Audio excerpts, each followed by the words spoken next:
บรรทุกข้าวชาวเขมรล่มสูญข้าวนับพันตันความเสียหายที่เกิดขึ้นนั้นเขมรอ้างว่ามันเป็นเพราะไทยที่ปิดด่าน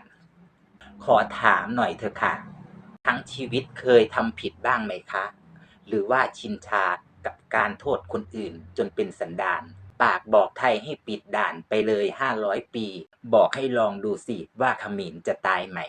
แต่พอเกิดเรื่องเสียหายก็ไม่วายที่จะโทษไทยเหมือนเดิมเหมือนกับสงครามที่เขมรเป็นคนเริ่ม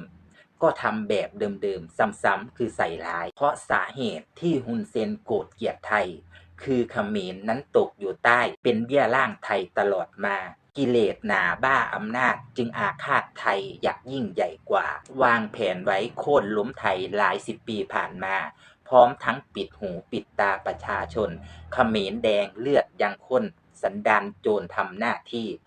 ไทยช่วยเหลือเมตตาล้านความดีแต่ผู้นำอับปีใช่ว่าจะรู้คุณนางหมกมุ่นกับการเปลี่ยนประวัติศาสตร์เพื่อปกปิดประชาราษฎร์ว่าเคยเป็นทาสไทยแล้วปลูกฝังความเกลียดชังลงจิตใจสอนเขมรให้เกลียดคนไทยแต่เยาว์มาสาเหตุคือมีผู้นำสันดานเป็นขี้ข้าปลุกระดมคนกัมพูชาให้รู้ว่าไทยคือศัตรู